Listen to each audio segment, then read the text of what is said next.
Good morning, and thank you for joining us today. My name is Beth Ullery, and I'll be your co-host. Today is Autobytel's webinar for the 7 Habits of Highly Effective People, presented by Karen Bradley. Karen Bradley is the CEO of Dealer Synergy and co-founder of the Internet Sales 20 Group. She is also a wife and the mother of 4 kids ranging from 3 years to 18 years old. Combine this role with her role as an owner of 8 companies, and Karen is truly able to achieve a work-life balance, which is the basis for today's webinar. I'm definitely taking notes on this one. And just a quick reminder, if anyone has questions, type your questions in the question box, and I'll give them to Karen at the end of the webinar. Welcome, Karen Bradley, and thank you for joining us. Thank you so much, Beth, for that warm welcome, and thank you everyone who is attending and on this webinar today. I understand that your time is very valuable, so I really appreciate it. So let's get into it.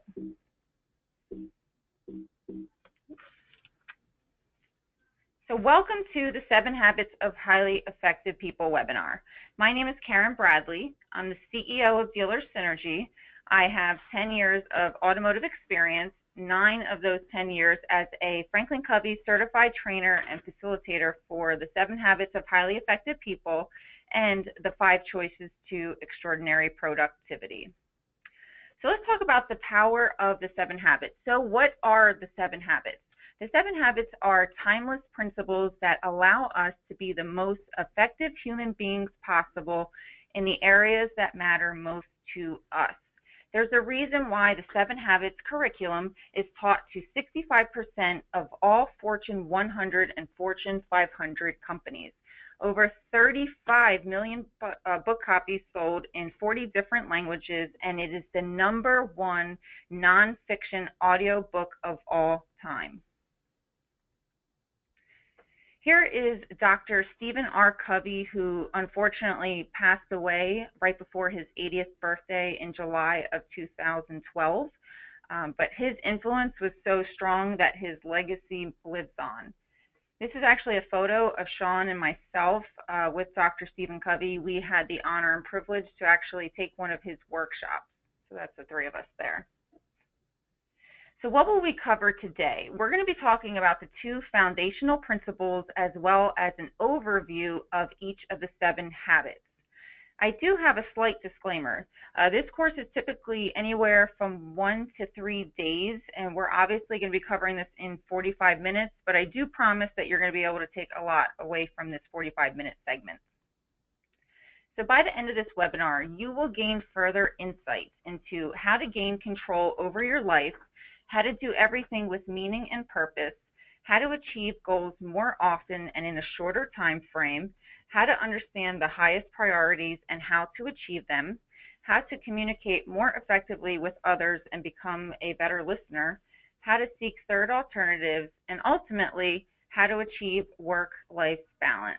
Please note that all of these principles can be applied to both personally and professionally. So it's 7 habits of highly effective people. It's not 7 habits of highly successful people, because success can have many meanings. So what does it mean to be effective? Being effective is getting the same desired results over and over again. See, basically anyone can have success once or twice, but to me that's just kind of a peak in performance. True effectiveness is achieved over and over again. It's all about consistency.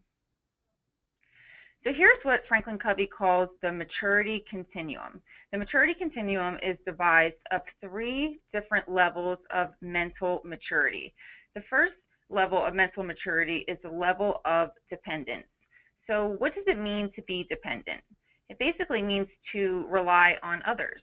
And that is okay when we're first born and even growing up. But once we become adults, that is when it can have a negative effect on us if we are still depending on others.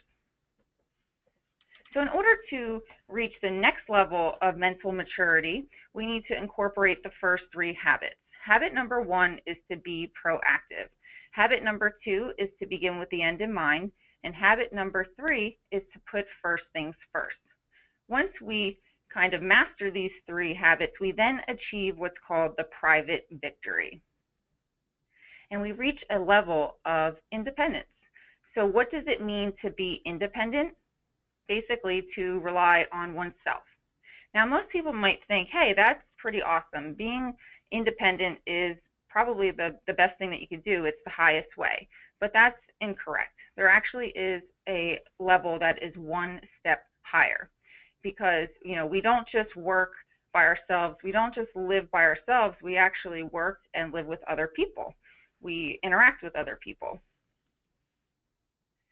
So in order to get to the next level of mental maturity, we need to incorporate the next 3 habits. Habit number 4 is think win-win. Habit number 5, seek first to understand, then to be understood. Habit number 6, synergize. At this point, we will then achieve what is called the public victory, and we achieve a mental maturity level of interdependence. So what does it mean to be interdependent? It means to work effectively with others. And finally, we have habit number 7. Habit number 7 circles all the other habits, because without sharpening the saw and without this habit, none of the other habits matter. Now we're going to talk about paradigms. So what is a paradigm? A paradigm is basically a mental roadmap. It's the way that we view, interpret, understand our surroundings, the way that we understand the world. FranklinCovey likes to use what's called the seed you get model, or the seed you get cycle, which basically means that the way that we see the world determines what we do, and what we do determines our results. See, we all have our own special pair of glasses with our own unique lenses in which we see the world through, because we see the world for not what it is, but from how we are and what we are. So what we think about, we bring about through our actions. And one thing I do want to mention is, if you ever want to try to change someone, don't work on their behaviors. Don't work on changing behaviors, because that's only temporary change. If you want to actually have long-term, everlasting change, you want to work on changing their paradigms. Not happy with your results? Reverse engineer this. So you can actually take the see, do, get model and reverse it to get, do, see. So basically, if you don't like your results, then you should kind of analyze, well, what are the actions that I'm taking? What are those? What do they look like? And then take it a step further and go deeper. What is it that I'm doing? What is it that I'm seeing? What is my mindset pertaining to this specific situation? So now we're going to go into habit number 1, be proactive.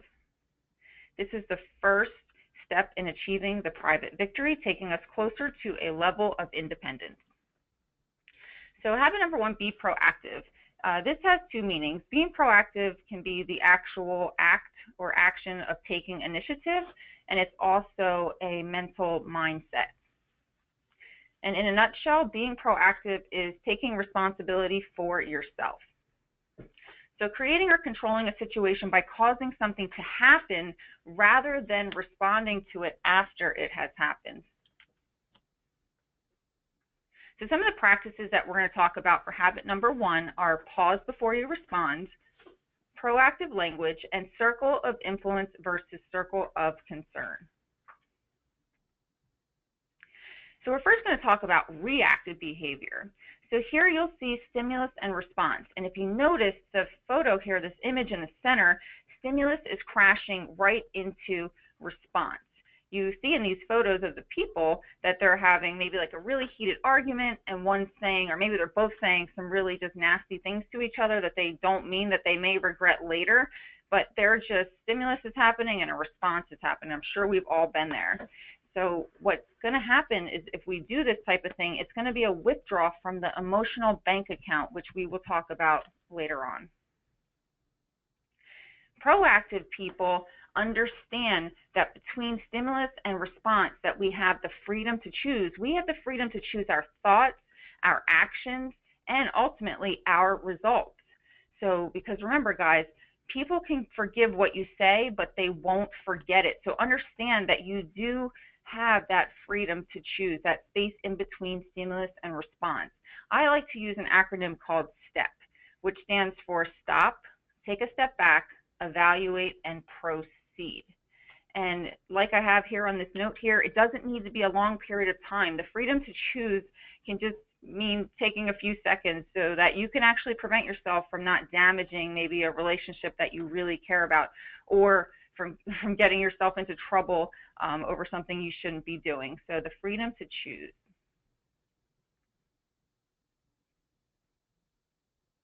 The freedom to choose is the very reason why we can have two people that grow up in the same exact upbringing, but they lead to separate, totally different types of lives.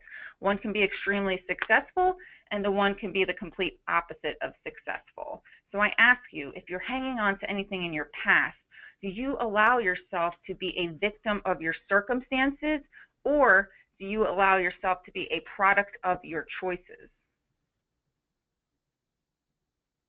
Now we're going to talk about reactive language. Our thoughts shape our words, and our words shape our actions. So how can we avoid reactive language? It's pretty simple. By practicing switching out reactive words for proactive words. So some examples of reactive language: I can't, it's not my fault, I have to, we have no other choice, they won't let me, there is nothing we can do. Now we're going to see some examples of proactive language. I can, I'm sorry, I apologize, I choose to, let's look at all of our options, I will get this done, there must be something we can do. Now you can actually tell if someone has a reactive mindset versus a proactive mindset by the words they choose to use. Now we're going to get into another practice here, which is circle of influence versus circle of concern. Circle of concern are those things that we have no control of.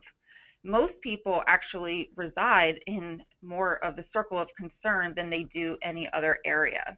Circle of influence, on the other hand, encompasses those things that we can do something about, that we actually do have control over. Just a side note here, circle of concern falls into quadrant 3 activities. Now we're going to look at some examples of circle of concern.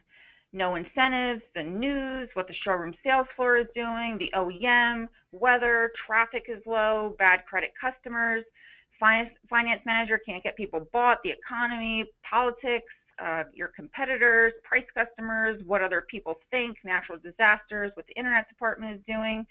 This produces negative energy that can be transferred to the organization. It's very contagious when you have people that live in circle of concern.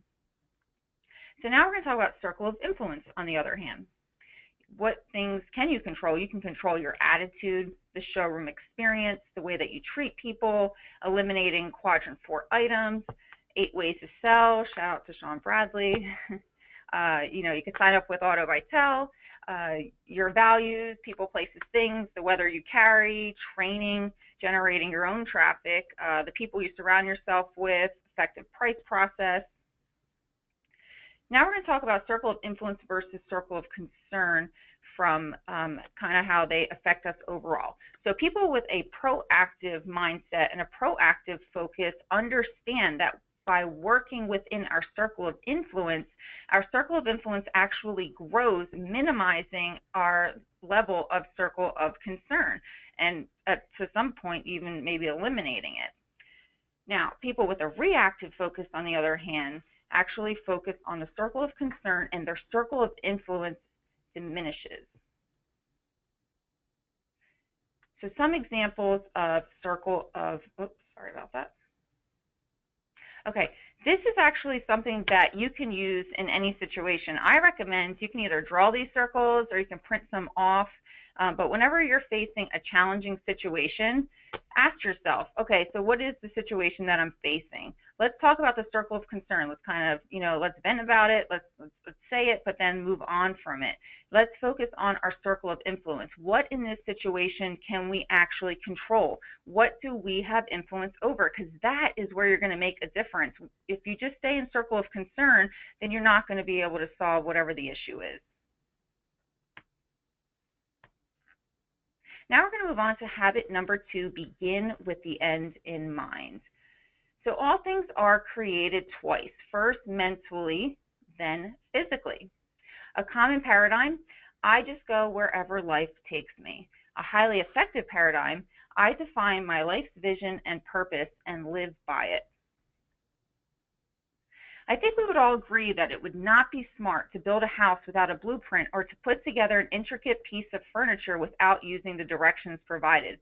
Then why in the world is it even remotely acceptable to live life without a blueprint, without direction, without guidance? If you want to live a life full of purpose, then it's just not okay. You need a blueprint for your life. You need a mission statement. You should be using a mission statement to act as your true north. Use it as a compass for when you're making big decisions.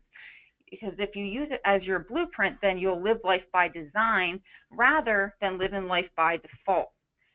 After all, because if you don't know where you're going, any road will get you there.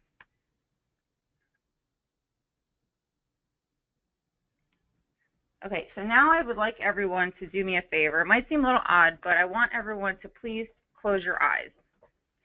I'm going to explain a scenario to you. So you just received a phone call that a loved one has passed away. A few days later, you're attending the service.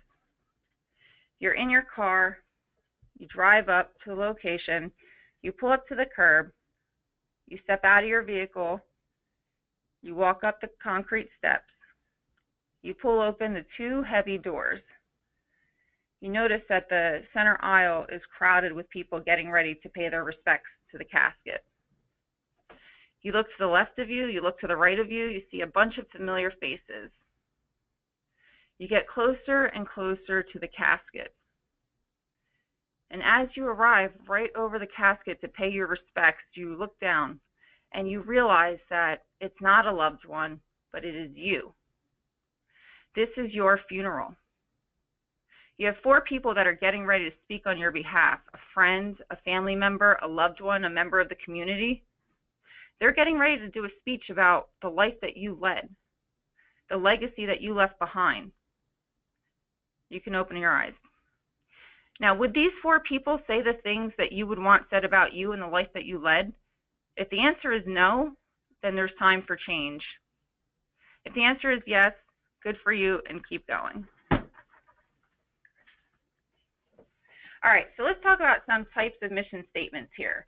So we have personal mission statements, organizational mission statements, professional, specific to your role at the organization. So in other words, the dealership can have a mission statement as an organization, but you in your individual role, whether an internet director, an internet coordinator, showroom salesperson, you could have a mission statement based on that specific role. Some different forms of mission statements, different types. You can have written paragraphs, they can be pictures, they could be a poem, they could be a few words. I've seen people that have had jewelry, whether it be a necklace or a ring, that kind of signify and stand for their mission statement. Now, if you don't have a mission statement, which whenever I poll people, most people actually do not, you can feel free to go to www.FranklinCovey.com/MSB, which stands for Mission Statement Builder. And it'll actually walk you through a series of questions and help you kind of get your mind flowing for how to create one. Now we're going to get into habit number 3, put first things first. We are one step closer to achieving the private victory, taking us to a mental maturity level of independence. So we're going to talk about focusing on your highest priorities as well as weekly planning. So a common paradigm, I spend my time on what's most urgent. A highly effective paradigm, I spend my time on what's most important. So how can you make time for more important things with the time matrix? This is how we can focus and accomplish our highest priorities in all of our roles by being able to categorize and distinguish the priority levels of items, tasks, and activities. So what the time matrix does is it actually allows you to, as activities and tasks come through, you can categorize them into which quadrant they fall into and kind of, eliminate the things that you shouldn't be doing and paying special attention to the things that you should be doing. But before we break down the time matrix, we're going to actually define two things. We're going to define the definition of important and then what is categorized as urgent. So important things are activities that represent your priorities, your deepest values, goals, and mission. Urgent things are activities that require your immediate attention. So again, this is a time matrix. It is composed of 4 quadrants, quadrants 1, 2, 3, and 4. Quadrant 1 is divided of those things that are both urgent and important. Quadrant 2 is composed of things that are important but not urgent. Quadrant 3 are things that are not important but they are urgent. And quadrant 4 are those things that are neither important nor urgent. So just a couple things here. Quadrant 1, activities, crises, deadlines, sickness, emergencies, let's say a sick child, a flat tire, an angry customer, those things would fall into there. Quadrant number 2, proactive work, important goals, exercise, maybe training, just having, actually what you're doing today, doing this webinar would be a quadrant 2 activity. Quadrant 3, interruptions, some emails, meetings, and phone calls, maybe meetings that you don't belong in, phone calls that you're getting that have nothing to do with the activities at hand or, the workday and what you're doing. Quadrant number 4, excessive surfing on the web, mindless television, gossip, maybe playing on social media too much. Quadrant number 1 is the quadrant of necessity, and that is because it is composed of things that we can't control. Quadrant number 2 is the quadrant of effectiveness, and it is composed of planning and preparation. Quadrant number 3 is the quadrant of distraction, because it is composed of things, remember, that are not important, but they're urgent. And if you remember, the definition is basically things that require our immediate attention. So we may think that a ringing phone call, we have to grab that phone, but we really don't have to. Or, maybe a meaningless meeting, we don't have to necessarily go into it unless our boss makes us maybe. But, being there really has no purpose. But because it is urgent and weighing on us, we consider that the quadrant of distraction. And quadrant number 4 is the quadrant of waste. So I'd like you to remember to live above the line. What we want to do is eliminate quadrant 3 and quadrant 4 and stay within quadrants 1 and quadrant 2. Now you may say to me, Karen, why would I want to live in quadrant 1? Why would I want to live where there's crises, deadlines, sickness, emergencies, angry customers, angry boss? Why would I want to live there? It's not that you want to live there, but if you remember that quadrant 1 is the quadrant of necessity, so we need to be there. But what we can do is we can actually minimize quadrant 1 by spending more time in quadrant 2. So for example here, exercise. If you exercise, you may prevent sickness.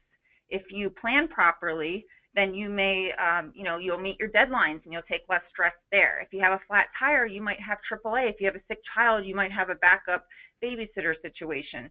So that allows us to minimize quadrant 1 activities. And one thing I did want to point out about quadrant number 4, I don't want you to think that you can never be on social media, you can never be surfing the web, you can never be watching a show or a movie. That's okay, and sometimes those are actually considered quadrant 2 activities.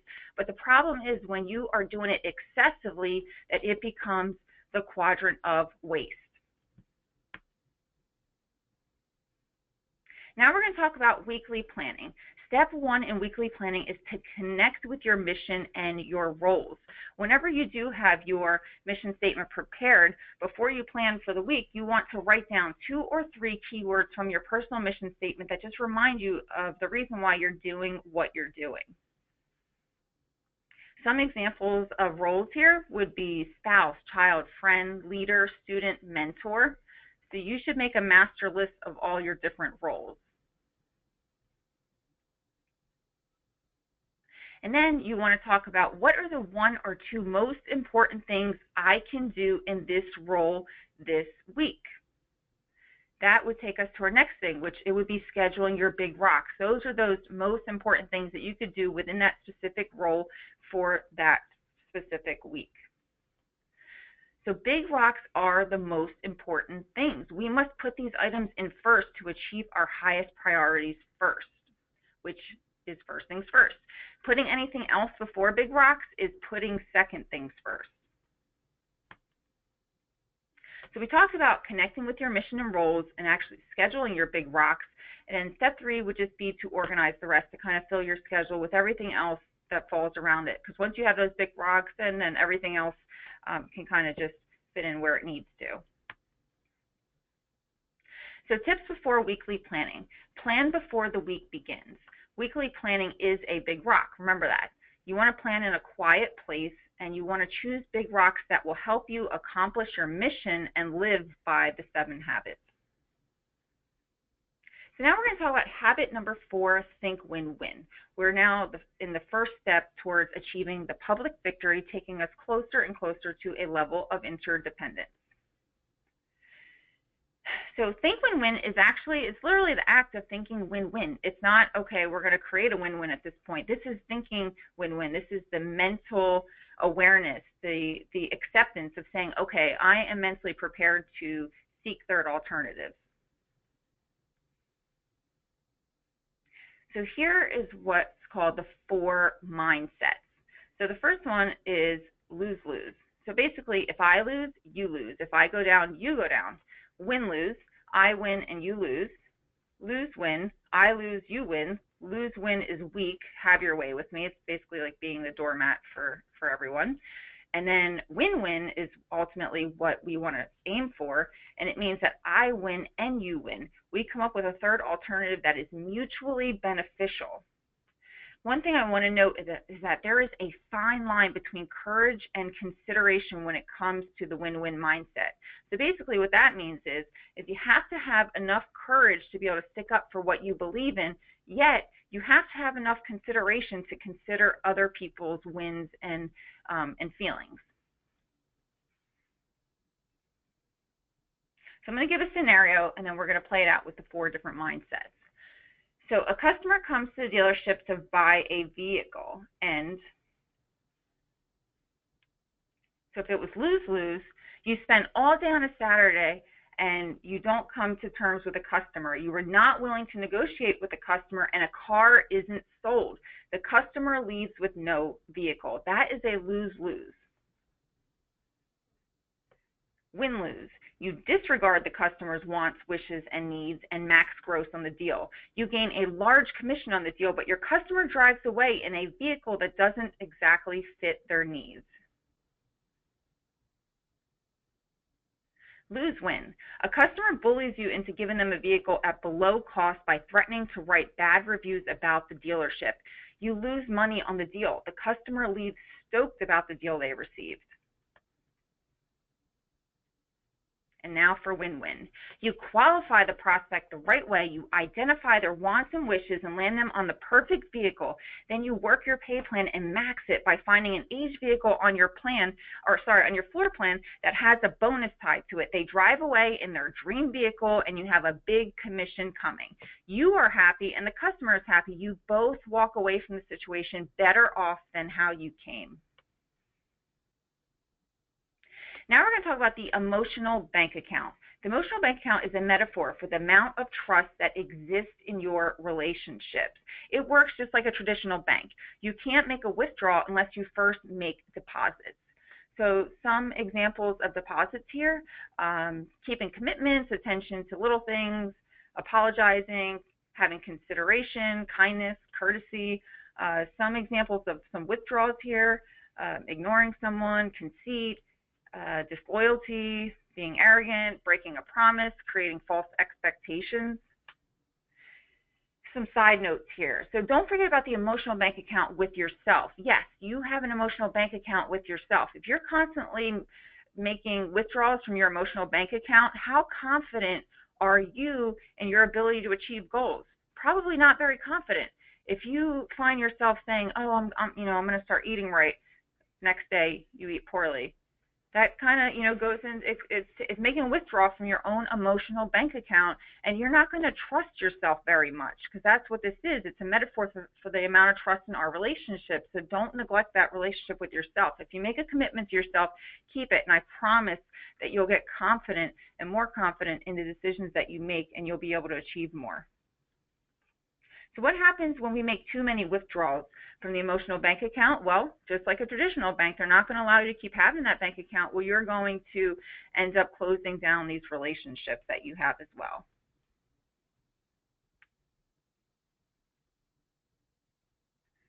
Habit number 5, seek first to understand, then to be understood. This takes us one step closer to achieving the public victory and closer to a mental maturity level of interdependence. So how can I understand others better? How do I listen effectively? By listening with the intent to understand rather than with the intent to reply. How many times have you been in a conversation, especially when emotion is high, where you've said, "You know what, I just cannot wait till that person stops speaking because I'm going to jump in there. I don't even care what they're saying. I'm not listening to them. I don't understand their side of things. I'm just going to prove my point, and I cannot wait for them to be quiet." It's almost like verbal double Dutch. You're waiting for the perfect moment to just jump in when they stop talking so that you can prove your side. That is just not listening with the intent to understand, but only listening with the intent to reply. So listen with your heart. If you notice the word heart, it has the word here in it, it has the word ear in it, and it also has the word art. Because in my opinion, listening is an art form. Now we're going to talk about using empathic listening skills. Empathic listening, also called active listening or reflective listening, is a way of listening and responding to another person that improves mutual understanding and trust. So what it basically is repeating back to someone what they've said in your own words so that they can truly feel like you understand what they're saying and what their point of view is. So what you don't want to do is you don't want to probe, you don't want to judge, you don't want to advise, you don't want to interpret. But what you do want to do is you want to watch for signals. So if it's the red light signal, or the emotion may be extremely high, and you definitely don't want to probe, judge, advise, interpret, because the person, you're just going to end up pushing them away. Yellow, you can kind of, proceed with caution and kind of find out further about the situation before you decide to do any of those things. Green would be a situation where maybe you're just talking to a friend where, maybe some advising would be appropriate. So empathic listening, do focus on your intent, but don't worry if you don't get it right, and don't be afraid of silence. Just think about how you can use this with customers, where you actually are, if you have somebody that comes in and they're upset, make sure that you're using your empathic listening skills. Don't go defending yourself. Make sure that they do feel understood. Sometimes people just want to feel heard and understood. Some empathic listening starters. Can you tell me more? I'm not sure I'm getting it. Can you tell me what you mean by that? And again, this is habit number 5. Seek first to understand, then to be understood. So at this point, we have understood the other side, and it is our turn to now be understood.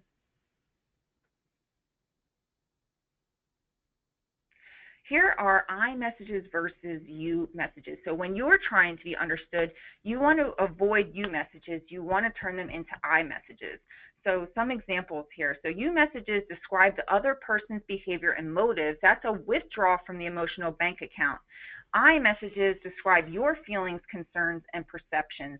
That is considered a deposit into the emotional bank account of others. So some examples of you messages. you neglected to proofread that report. You should know better than to let a report go out like that. How you could word it with an I message would be, when I noticed the many typos in the report, I was really upset. It makes our unit look careless and unprofessional. Another example, you know that I expect you to attend your regular meetings. You need to attend them from now on. An example of an I message and how you could kind of switch that around. When you don't attend our regular meetings, I'm concerned we missed your expertise and insight. Because when you use you messages, it's like blaming others. They're feeling like you're putting the blame on them. Okay, so habit number 6, synergize. We are one step closer to achieving the public victory. This is the last habit in achieving the public victory, and one step closer to achieving a mental maturity level of interdependence, where we work effectively with others. Excuse me. So habit number 6, synergize. How do I work with others to create better solutions? Synergy is achieved when 2 or more people work together to create a better solution than either could alone. Synergy is celebrating differences, it's teamwork, it's open-mindedness, it's finding new and better ways.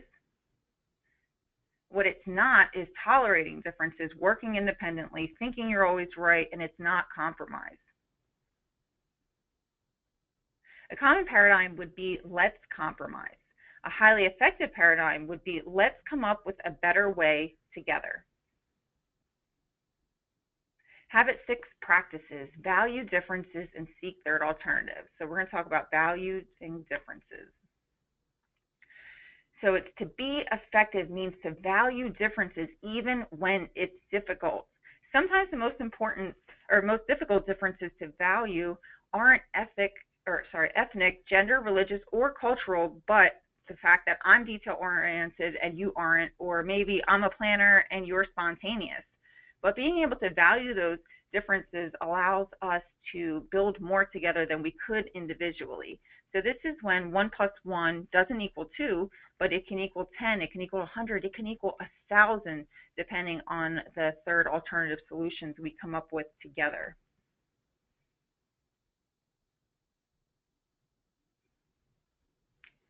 So now we're going to talk about seeking third alternatives. So the third alternative is an idea or a solution that goes beyond your way and my way to a better way, a higher way. It's basically our way. This is the Getting to Synergy action plan. What you want to do is first you want to define the problem or the opportunity. Then you want to seek first to understand the idea of others, which is basically finding out what their way is. Then you want to seek to be understood by sharing your ideas. It's my way. And then you brainstorm, you create new options and ideas, and then ultimately you find the best solution, which is the highway. So define the problem, their way, my way, brainstorm, higher way. That is the Synergy action plan. That's how you would create third alternatives, better, higher solutions. And now, habit number 7, sharpen the saw. Once again, this is the habit that circles all of the rest because without it, none of the other ones matter. All right, so sharpen the saw is to renew oneself in the 4 dimensions personally and professionally. So that doesn't mean only sharpening the saw personally and professionally, but it can also mean as an individual and as an organization. Right now, you guys are on this webinar, so you're sharpening the saw. You know, what things can the organization do to sharpen the saw? You know, like training. You can do some research. You can do some online on-demand training. You can read a magazine. This habit is all about you. A common paradigm is, I'm too busy today to take time for myself. A highly effective paradigm, I take time for myself every day because it gives me the ability to do everything else. So again, none of the other habits work without it. Just some tips to creating some habits here. 21 days to make or break a habit. get an accountability partner. Stay true to your own emotional bank account. This sharpening the saw is a role. When you are doing your weekly planning and you talk about picking out your role, sharpening the saw should exist as a role every single week for when you're doing that planning. It should be included each and every time. And you should treat your sharpening the saw activities as an actual appointment.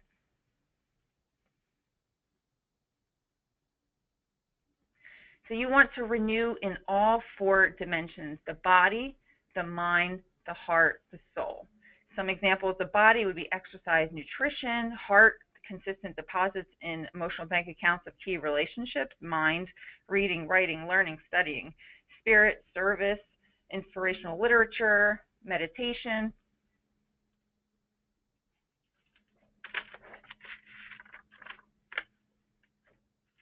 All right, guys, so this brings us to the question portion of this webinar, which I believe Beth will come back on the line and let us know if there are any questions at this point. Hi, Karen. It doesn't look like there's any. Oh, wait, I think we have one. Just came in. What are some common habits or activities at dealerships that you've found to be time wasters? That's one question. Okay. Definitely useless meetings. I found that the best way to handle meetings would be to create an agenda prior to going into that meeting. So what you want to do is create exactly the agenda, what it's going to cover, and then not just that, but don't have every single person in on the entire 1-hour meeting. If you're going to be covering different topics and different activities or areas, then what you want to do is just say, okay, which sections, break it up into 15-minute increments, which sections apply to what people. So if it's a manager that needs to know what's going on with all 4 of those, that full hour meeting, that okay, that person sits in the full hour. But if you only have someone that only 15 minutes is relevant to that person, then allow that person to come in at that time, and then when that 15 minutes is over, let them go back to what they're doing. Okay. One more. What are some common activities that are misprioritized in a BDC or internet sales department? Some activities that are misprioritized. I would just say that acting first to responding to urgent things that we think might need our immediate attention, but that are kind of false activities. Okay, that sounds great. It looks like there are no other questions, so back to you. Okay, so first of all, I would like to thank everyone again for taking the time to be a part of this webinar. As a token of my appreciation, I would like to offer you guys the opportunity to schedule a free effectiveness evaluation with me. What we'll actually do is I'll serve you up a survey that will allow you to do a self-assessment, and it'll analyze which of the 7 habits that you are the weakest in, and then we could just talk about ways to improve those areas. Also, Autobytel will be sending, from my understanding, out a survey where you can actually opt in to sign up for this free effectiveness evaluation or receive more information about it. If I could just jump in here, that survey will pop up at the end of this webinar. So if everyone can just take a minute to answer those questions, you'll get it at the end of this webinar. And that's all I have. This concludes this week's webinar. Thank you all for your time and have a great week. Thank you so much, Karen. It was amazing. Thank you, Beth. Thank you guys so much. Have an effective day.